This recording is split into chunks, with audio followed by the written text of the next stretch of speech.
మీరు ఈ సమస్యను చూస్తున్నారా, లేకపోతే విద్యార్థుల గురించి ఇందాక ప్రొఫెసర్ గారు చెప్పారు కదా, లక్షల మంది విద్యార్థులు అంటే కొంత కోట్ల మంది ఇన్వాల్వ్ అయినట్టు ఆ కుటుంబాలు, ఆ ఆస్పెక్ట్లో చూసి ఒక పరిష్కారం తీసుకురావాలనుకుంటున్నారు. దీనికి ఏదో సొల్యూషన్ తీసుకురావాల్సిందే.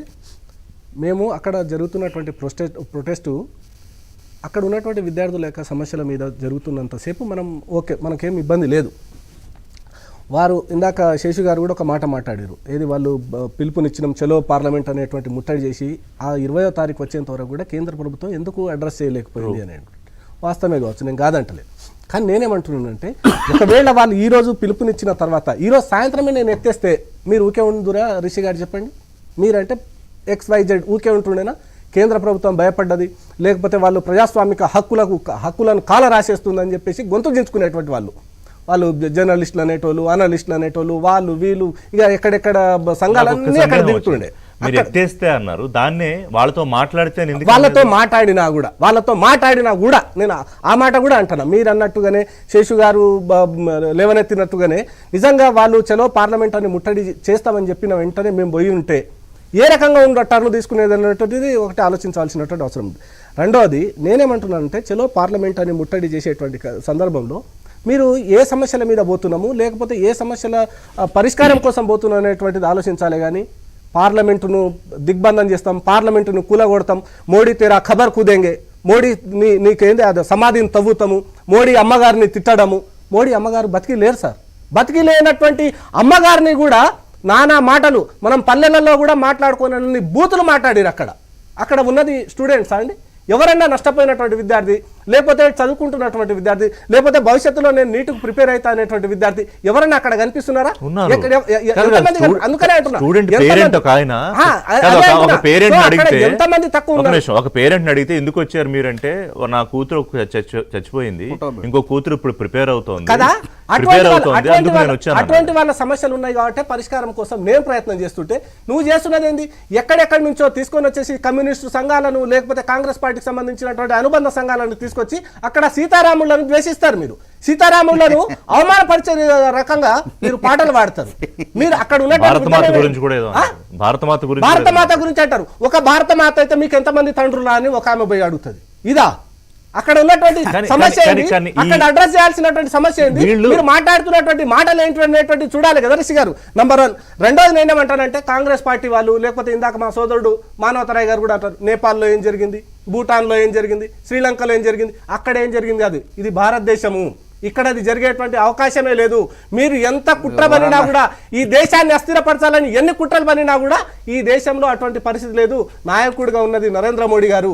మీరు ఎంత గొంతు చించుకున్నా కూడా మీరు సాధించేది ఏం లేదు. ఎస్, నిజంగా కూడా నేనేదో గర్వంగా చెప్పినంత మాత్రాన కాదు, అక్కడ ఉన్నటువంటి సమస్యల యొక్క పరిష్కారం కోసం ప్రయత్నం చేయాల్సినటువంటి బాధ్యత కూడా నా మీద ఉంది. అందుకని నేనేమంటున్నా అంటే చలో పార్లమెంట్ వచ్చినటువంటి వాడినే కాబట్టి ఇంకా చెప్తారు రిషి గారు. ఇందాక శేషి గారు మాట అన్నారు, స్టూడెంట్స్ వాళ్ళు 5 ఏళ్ళు చదువుతారు, వాళ్ళ తల్లిదండ్రులు కష్టపడతారు. నేను కూడా అదే బాధితుడిగా వచ్చినటువంటి వాడినే, నేను కూడా డాక్టర్ అవుదాం అనుకుని చదివినటువంటి వాడినే. నేను కాలేకపోయినా, అందుకనే మా మానవతరాయ్ తోటి కలిసి ఉస్మానియా యూనివర్సిటీలో చదువుకొని డాక్టరేట్ అయినా. సో నేను ఈ రకంగా నువ్వు సమస్యల పరిష్కారం కోసం ప్రయత్నం చేయాల్సినటువంటి మనము అక్కడ ఉండేటువంటి స్టేక్ హోల్డర్స్ స్టూడెంట్స్ అని మాట్లాడుతున్నాం. ఎట్లా మీరు వాళ్ళని అనుమానంగా చూస్తూ, అసలు వాళ్ళు చేసే ఉద్యమానికి ఒక శాంటిటీనే క్వశ్చన్ చేస్తూ, లేకపోతే వాళ్ళు ఏవో ఎలిమెంట్స్ వచ్చాయని చెప్తూ, ఇప్పుడు ఎలా దానికి ఒక పరిష్కారం తీసుకురాగలుగుతారు? ఓ పక్కన లాఠీ చార్జ్, మరి ఆ కర్రలు, ఇటుకలు, రాళ్లు వేసుకుని పోలీసులే ట్రక్కులు తీసుకొచ్చి అక్కడ పెట్టారని చెప్తున్నారు కదా. నేనేమంటున్నా అంటే మీరు ఒక సైడే చూపించకండి. నేను స్టూడెంట్స్ ని అవమానించట్లేదు, వాళ్ళని అనుమానించట్లేదు కూడా. నేనేమంటున్నా అంటే పోలీసులు కొట్టినటువంటి వీడియోలు చూస్తున్నారు, స్టూడెంట్స్ రాళ్ళు విసురుతున్నటువంటి వీడియోలు చూడట్లేదా? ఉన్నాయి కదా. అంటే అసలు వీళ్ళు ఏం చేయకుండానే పోలీసులు వాళ్ళంతటా వాళ్ళే వచ్చి కొట్టేస్తున్నారా? ఎట్లా కొడతారు చెప్పండి? ఎక్కడైనా ఏ రాష్ట్రంలోనైనా అది కాంగ్రెస్ పాలిత రాష్ట్రమైనా కావచ్చు. నిన్ననే మా పార్టీకి సంబంధించినటువంటి రామచంద్రరావు గారు అధ్యక్షుల వారు చలో గాంధీ భవన్ అనేసి పిలుపునిస్తే ఇందాక చెప్పారు కదా, రాహుల్ గాంధీ గారి చెవులలో ఎవరంట లేదు ఈ ప్రభుత్వాన్ని పడగొట్టాలని పోలీసులు చెప్పినట్టు. రాహుల్ గాంధీ గారు చెప్పారో లేదో నాకు చెప్పారు, నిన్ననే పోలీసులు చెప్పారు ఇక్కడ కాంగ్రెస్ ప్రభుత్వాన్ని కూలగొట్టాలి, రేవంత్ రెడ్డిని గద్దెదించాలి, ఉద్యమం చేయని నిన్ననే చెప్పి మా రామచంద్రరావు గారికి కొద్దిగా ఉద్యమం ఇంకా ఎక్కువ చేయమని చెప్పేసి పోలీసులు నిన్ననే చెప్పారు. నాకే చెప్పారు అంటున్నా కదా. నేను ఇంతకుముందు గతంలో ఎట్లా జరిగేది తెలుసా? ఏదైనా ఉద్యమం జరుగుతుంటే పోలీసులు సరే వాళ్ళ టాక్టిక్స్ కావచ్చు, అరెస్ట్ చేసేటువంటి క్రమంలో కొద్దిగా బలంగా ఎవరైనా మానవతర ఇలాంటి వాళ్ళు బలంగా దిట్టంగా ఉన్నారనుకోండి, మెల్లగా గిచ్చేటువంటి వాళ్ళు పోలీసులే, గిచ్చేటువంటి వాళ్ళు వాళ్ళని ఏదో ఒక రకంగా చేసేసి అరెస్ట్ చేసేటువంటి వాళ్ళు. నిన్న గిచ్చడాలు లేవు, గిల్లడాలు లేవు, ఏం లేవు. ఇంకా వాళ్ళే మాకు ఇంకా ఉద్యమాలు చేయాలి, కాంగ్రెస్ పార్టీని తొందర పడగొట్టాలి, మాకు రావాల్సినటువంటి పిఆర్సీలు ఇస్తలేరు, డిఏలు ఇస్తలేరని వాళ్ళు నిన్న పోలీసులు మాట్లాడుతున్నారు. దేశంలో బీజేపీకి ఇక్కడ కాంగ్రెస్ కి పోలీసులు వ్యతిరేకంగా ఉన్నారంటారు. పోలీసులు అక్కడ లేరు, రాహుల్ గాంధీ అబద్ధం చెప్తున్నాడు అంటున్నా. నేను అబద్ధం చెప్పింది నేను ఇంకోటి జితేంద్ర సింగ్ గారే చెప్పారు కదా, జితేంద్ర సింగ్ గారే 5 నిమిషాల ముందు ఒక మాట మాట్లాడినటువంటి రాహుల్ గాంధీ గారు 6వ నిమిషమే మాట మార్చిరని చెప్పిన. రెండో విషయం నేనేమంటున్నానంటే, ఇందాక సోదరుడు వాంగ్చుక్ గారికి సంబంధించినటువంటి ఒక విషయం మాట్లాడారు, ఏది ఇందిరాగాంధీ గారు తీసుకెళ్ళి. అయితే నేనేమంటున్నా అంటే, వాళ్ళ తండ్రి గారు ఏదో ఉద్యమం చేసినప్పుడు ఇందిరాగాంధీ గారు పోయారు. నేనేమంటున్నా రిషి గారు అంటే, నీ ఉద్యమం యొక్క లక్ష్యము లేకపోతే నీ ఉద్యమం యొక్క ఉద్దేశం బాగా అయినప్పుడు ఎవరైనా అప్రిషియేట్ చేయాల్సిందే. కానీ ఈ రోజు వాంగ్చుక్ చేసినటువంటి ఉద్యమము, ఆయన ఏ రకమైనటువంటి ఉద్యమాలు చేస్తుండో ఒక్కసారి మీరు కూడా ఒక సీనియర్ జర్నలిస్ట్ కదా, వారు చేసినటువంటి ఇప్పుడు ఉన్నటువంటి వాంగ్చుక్ గారు, సోనం వాంగ్చుక్ గారి యొక్క ఉద్యమాలు ఏంటివి, ఆయన చేసేటువంటి రోజువారీ కార్యక్రమాలు ఏంటివి అనేటువంటి కూడా ఒక్కసారి. అదే సోనం వాంగ్చుక్ తో 6 నెలల క్రితం ధర్మేంద్ర ప్రధాన్ ఎందుకు భేటీ అయ్యారు, సుదీర్ఘంగా ఎందుకు చర్చించారు?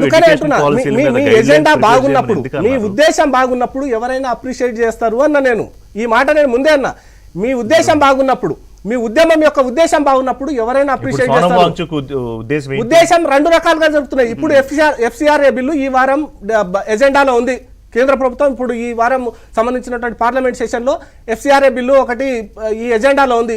ఆ ఎఫ్సిఆర్ఏ అనేటువంటి ఇప్పుడు వస్తున్నటువంటి కొత్తగా అమెండ్మెంట్స్ వస్తే సోనం వాంగ్చుక్ లాంటి వాళ్ళ యొక్క ఎన్జిఓలు ఎక్కడ పనిచేసేటువంటి పరిస్థితి లేదు, వాళ్ళ మీద కట్టడి పట్టేటువంటి పరిస్థితి ఉంది. విదేశాల నుండి నీట్ కోసం కాదు, నీట్ కోసం కాదు అంటున్నా నేను.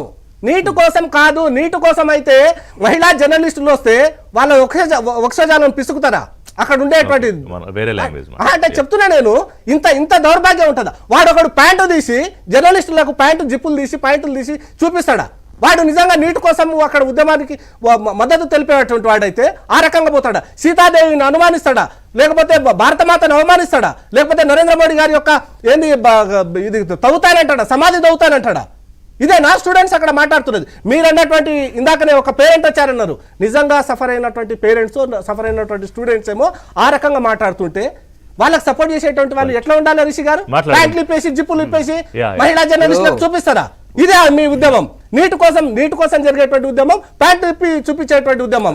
సో ఈ రకంగా జరుగుతున్నటువంటి నిజంగా మీరు ఒక సాధారణ ఒక సగటు జర్నలిస్ట్ గా వీటిని మీరు ఉపేక్షిస్తారా? చెప్పండి, మాట్లాడండి రిషి గారు, మాట్లాడండి. 1కి 100 సార్లు మాట్లాడండి. కేంద్ర ప్రభుత్వాన్ని పడగొట్టండి మీరు అంతా కావాలంటే. ఎట్లా?